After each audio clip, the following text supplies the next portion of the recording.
In the quiet sun-kissed village, tucked between whispering forests, and a river that glistened like liquid sapphire, lived a girl named Zara. She was the only daughter of Mama Nana, the village midwife, and everyone in the village knew her for her laugh, which could split through the silence like sunlight through mist. Zara had the eyes of someone who had seen the stars from a mountaintop, and remembered every one of them. Though she was barely 19, she moved through the village like she belonged to both the earth and the wind, barefoot, with a string of beads around her ankle, and a satchel of wild herbs slung across her back. But this story is not only about Zara. Far across the hills to the west, past the cocoa trees and the paths no one had walked in years, came a man named Macaroni. That wasn't his real name, no one really knew that, but he called himself Macaroni because, as he often said, I bend like pasta in boiling water, but I never break.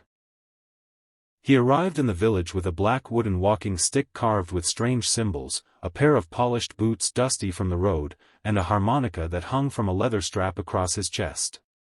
He was tall, with skin, dark from travel and eyes that were always squinting, either in thought or from the sun. The elders didn't trust him at first. A man who calls himself a food, muttered old Ezenwa at the village square. It's a sign. But Zara was curious. She first saw him by the river, where he was playing his harmonica to the breeze. The tune was not something anyone in the village had ever heard, light, with a twist of sadness. You play like the river sings, she said, emerging from the bushes with a basket of green leaves. Macaroni paused, then chuckled. And you walk like the trees are your sisters. From that moment, something like music began between them. Zara would meet Macaroni every afternoon by the riverbank. She told him stories of the village. Of the talking tortoise that once tricked a chief, of the rain that would not fall unless the drums were played with palm oil, of her grandmother who once gave birth, during an eclipse and swore the moon had whispered her baby's name.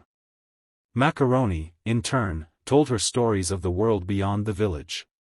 Of cities where buildings scraped the clouds, of ships that moved without sails, of people who lived without knowing their neighbors' names.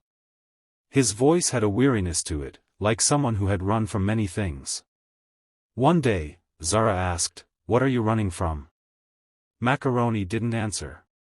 He played a sad tune instead, one that curled into her bones like wind in dry grass. The rain came, and with them, whispers.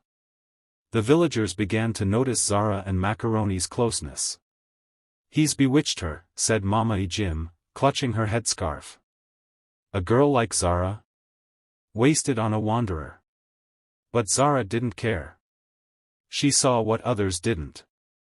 Macaroni helped rebuild the village well after a storm. He fixed Neka's roof with no expectation of payment. He taught the children how to whistle with their fingers, and made little wooden toys that chirped when you blew into them. Slowly, the village began to soften toward him. Yet not everything was calm beneath the surface. One hot night, Macaroni told Zara the truth. "I was a soldier," he said, his eyes distant. "I walked away from the war, from orders I couldn't obey. I've seen too much. Done things I shouldn't. I don't deserve a place like this." Zara looked at him, took his hand, and placed it on her chest. "If this village is made of rivers and stories, then you are part of it now." He wept. Time passed, and one dry season, a merchant caravan stopped in the village. Among them was a man who recognized Macaroni. "You're the deserter," the man said, loud enough for the whole square to hear. "There's a price on your head." The chief called a council. The law was the law, and harboring a fugitive could bring danger to the village.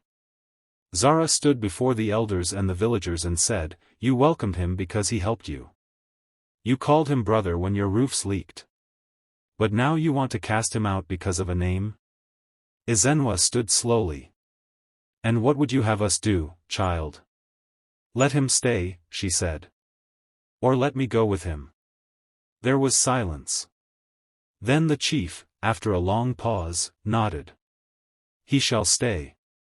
But if the world comes for him again, we all must stand. And so, they stayed. Years passed. Macaroni took a new name, Obingna, meaning father's heart, and married Zara by the river where they had first met. They raised children who knew both the songs of the village and the harmonica tunes of faraway lands.